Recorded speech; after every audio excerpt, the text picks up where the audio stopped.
differently based on their parents' experience and what their parents had to go through. And you know, I just we always want to be better than what our parents were, or we always want to strive for better. I mean, most people, some people, you know.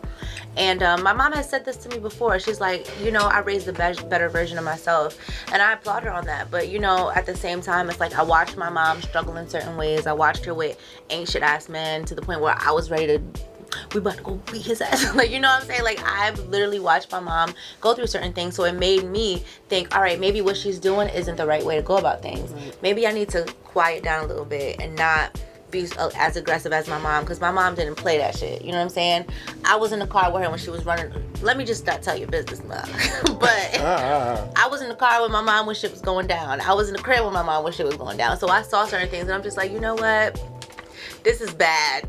You know what I'm saying? So I think as I grew up, I was like, maybe if I try to be a little different than what my mom was doing at that time, even though my mom the realest, she the realest, I respect her, no doubt. But at the same time, it's like, maybe if I do things differently, I'll attract a different kind of man, and I'll, you know, get the type of relationship that I know that she would have loved to have, but she was just so independent and so headstrong and was, I ain't gonna take no shit. You know what I'm saying? So I think that is my version of submission. I just want to make sure that I try to be like, let the man lead a little more. I don't want to be the leader. I don't need all that. I don't need all that on my shoulders. You know what I'm saying? Like, I like to sit back and let my man take control or handle things. I don't always want to be the one that's in control and taking everything on my shoulders, because that takes a toll on you.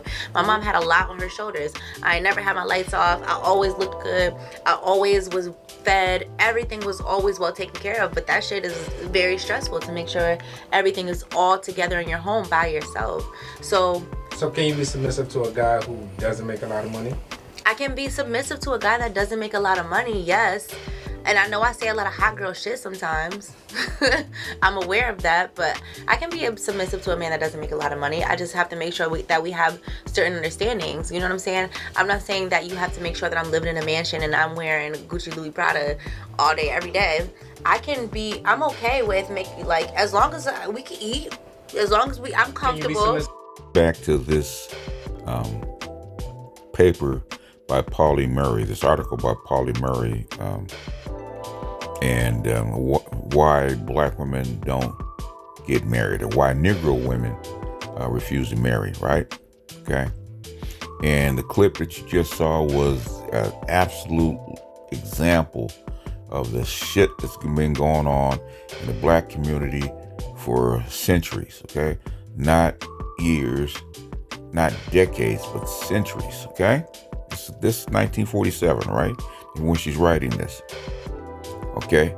Within the framework of male supremacy as well as white supremacy, the Negro woman finds herself at the bottom of the economic social scale, okay? She is obviously in a state of revolt from the consciousness on the part of the Negro woman that she has been compelled to act as breadwinner and the cementer of family relationships in the Negro community since its inception. Okay? The rebellion against racial and sexual status is felt most keenly amongst Negro college trained and professional women. Okay, with reference to my own generation, people now in their 30s, it is as a matter of history that more Negro women proportionately have availed themselves of higher education. Okay.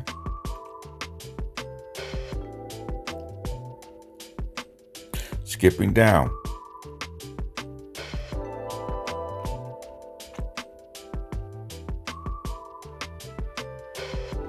The discerning eye soon discovered that many Negro men are well-marked products of the sex miseducation.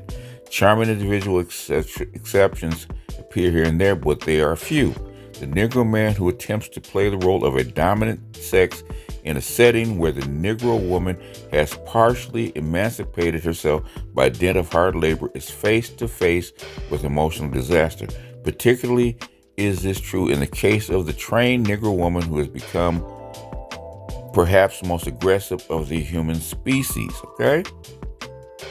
That's where this aggression is coming from. That's the aggression that you see in this clip. These women are highly aggressive, they're highly mean, they're highly educated. And what that woman told you, where she gets her aggression, where she gets her stuff from, is from her mother. Her mother was a realist. Her mother didn't play. Her mother got in the car and went at these ancient Negroes, right? Same ancient Negroes they're all throughout this piece, okay?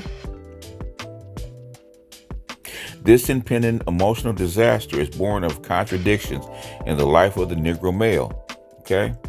He is the victim of constant frustration in his role as male because socially he is subordinate to the white woman, although he's trained to act as a member of the dominant sex.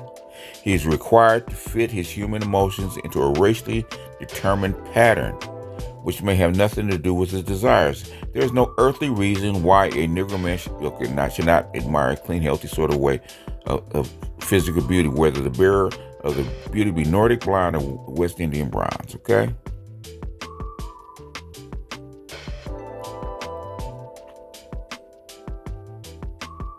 The frustration implicit in being a Negro is not only catastrophic to the Negro male's emotions, but lead him often to vent his resentments upon Negro women who become a sex partner. The situation may be described as the homely saying, Pa beats Ma, Ma beats me, I be tail out of the cat. Here the Negro woman is a cat.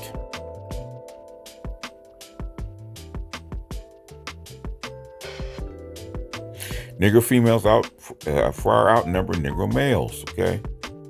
Inexorable logic of numbers which demand that she find a mate elsewhere than among Negro males unless American society, which enforces biracialism, blah, blah, blah, right?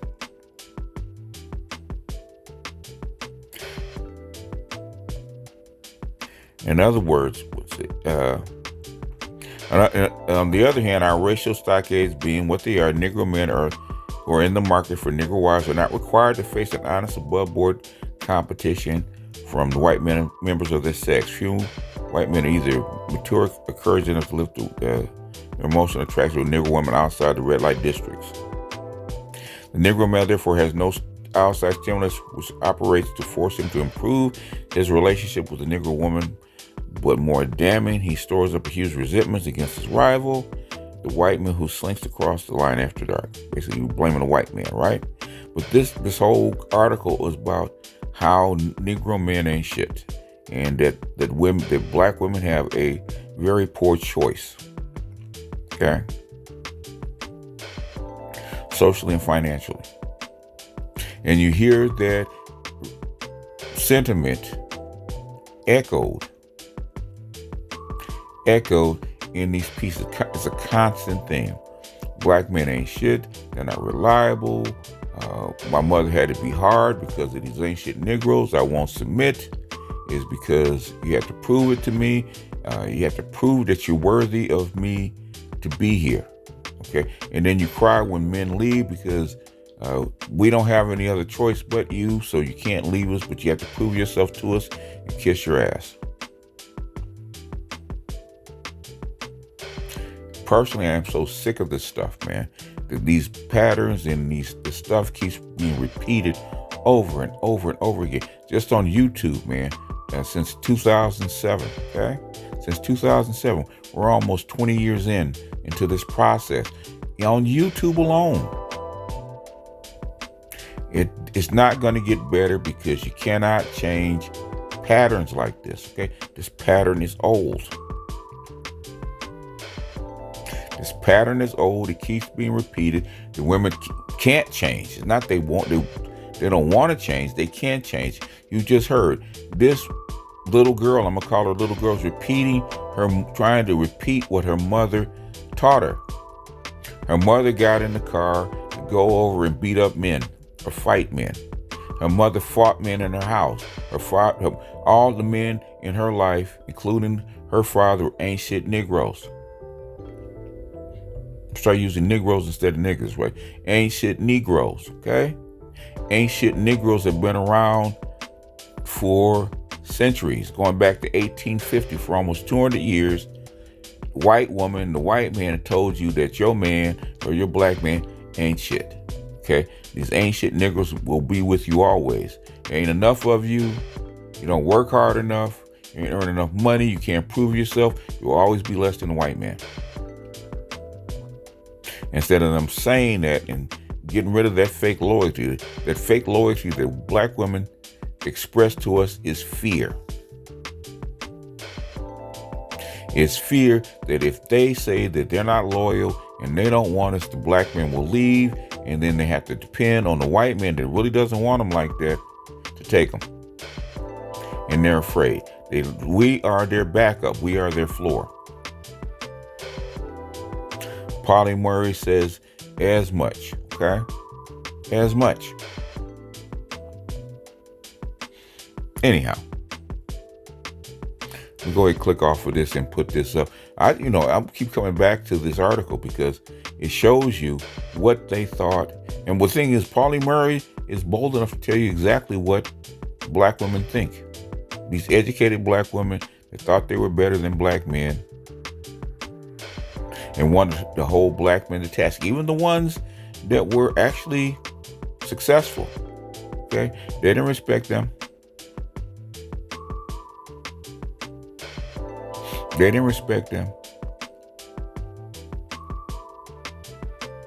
Black women always thought that they were better than black men.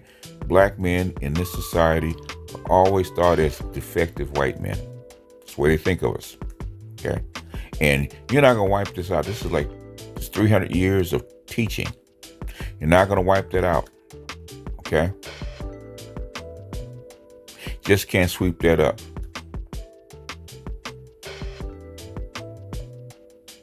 So either put up with the women that you have, because these women in this chat, because I could have played the whole clip, and all that stuff actually got worse. You want a submissive, cooperative woman, you're not going to get it in the black community. It does not exist. And trust and believe, I've seen the nicest, sweetest black women in this culture. In the ADOS culture, the sweetest, most seemingly submissive black woman in this culture, the traits are still there. I'm sorry. It is what it is. They're still Klingon. Your heart is Klingon.